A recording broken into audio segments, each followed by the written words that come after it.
Getting more serious into photography is a lot like what I expect growing a family to be like. As you grow your family, get more kids, have more pets, you need a bigger house to put them in. And just like that, when you get more cameras and more lenses and all the gear that comes with it, you need bigger housing as well. For years after starting out, I used the Wondered PRV KE 21-liter bag.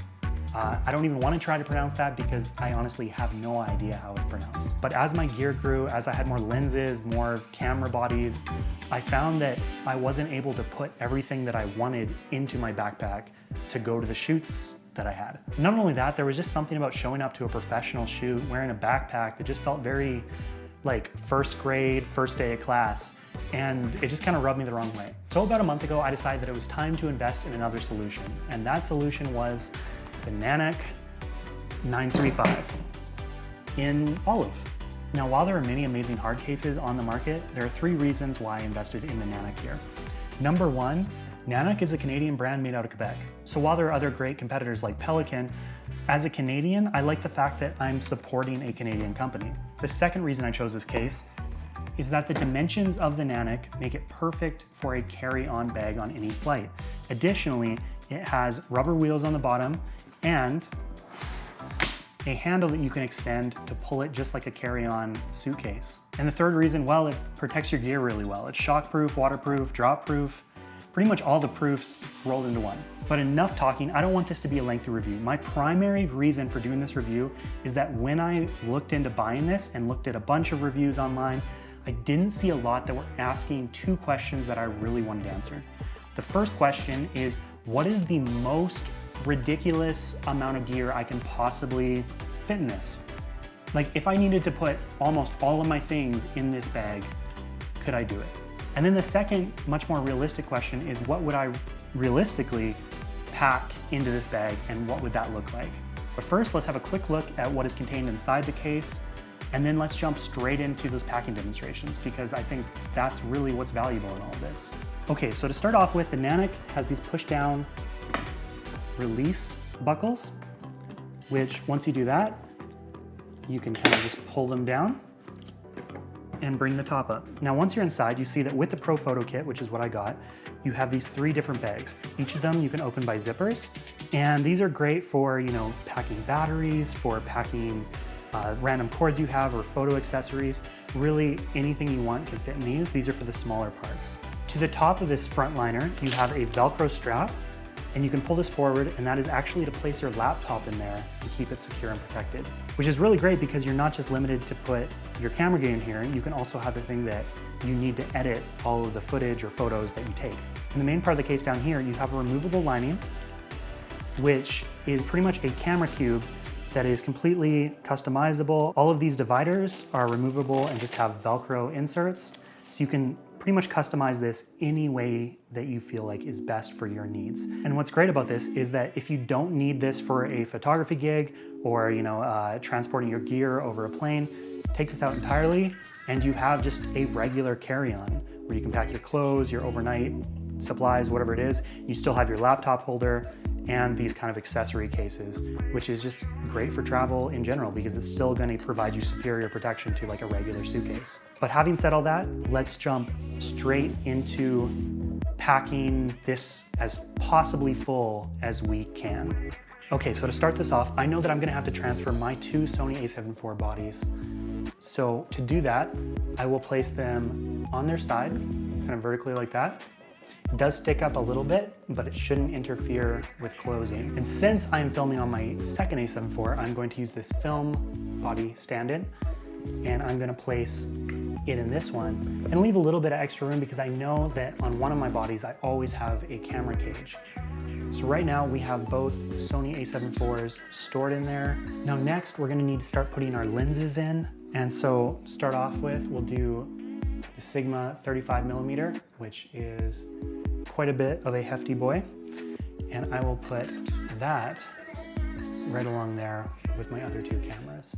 So now we have two Sony bodies and a Sigma 35mm big lens. But now comes the question, how do I fit the other lenses? Because I've still got the Sony 50mm, Sony 85mm, the Sony 24mm GM lens, and the Tamron 150 to 500, which I don't know. I mean, I guess we'll see if this fits. Let's start this off. We're going to put the 24 in its own compartment. We will take the 85 and we'll place that in its own compartment. And we have the 50 millimeter, which, let's see if this squeezes. Perfect. We have that in its own compartment. So right now we have 2 camera bodies and 4 lenses already packed in here. But how is this gonna go? Okay, well, let's completely remove out this. So now we have this, which it seems to fit perfectly in that area. So we can set that there for now. But then comes the hard part, because if we're doing a long-term trip and you want to do video, you probably will also need a gimbal. And unfortunately, I have the Gimbal RS3 Pro, which is the biggest of all of them. So how are we gonna do this? This is gonna take some creativity. Start off with, I guess we will unlock this, pull that, so we now can remove that. And we are left with this being there. We can bring this down a little bit so it's smaller. We have this as compact as it possibly can be right now. Okay, we're gonna need to take out this because that's not fitting. This fits that way. This fits that way. It doesn't fit that way, so you can't fit it like that, but you could do an angle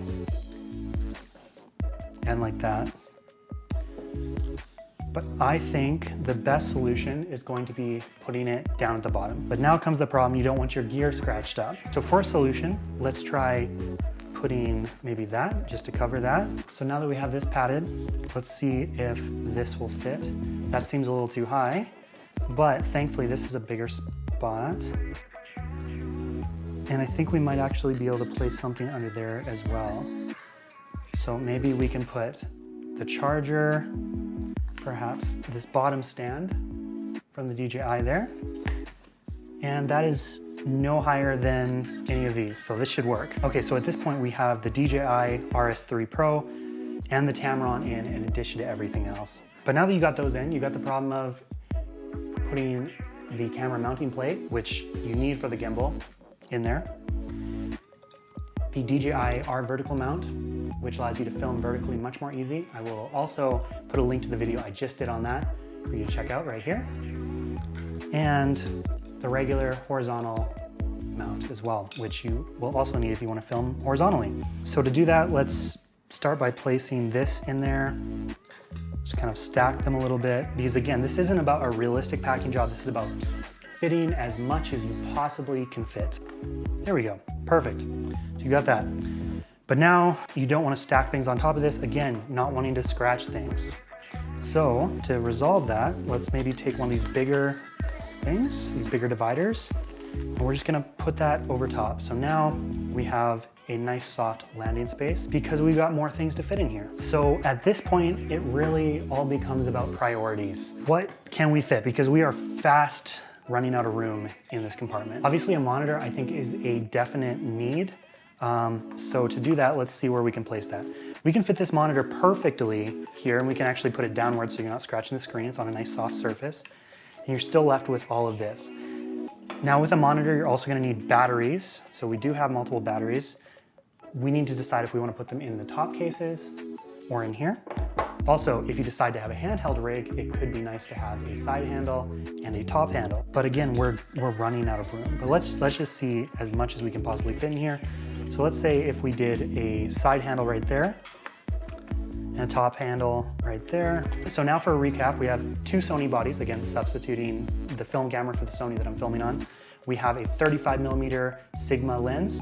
We have a Sony 85mm, we have a Sony 24mm GM lens, we have the Sony 50mm 2.5G lens, and we have a Tamron Super Telephoto 150 to 500, the RS3 Pro underneath, a Atomos Ninja 5, and a side and top handle for a camera cage if you're filming handheld. And we've still got a little bit of room. But there are things that we can't forget about, like we have Sony batteries.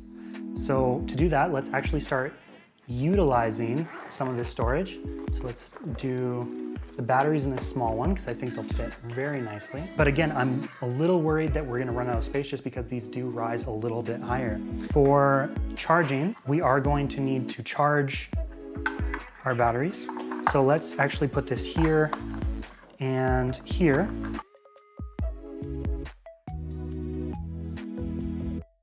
I think it'll be kind of tight.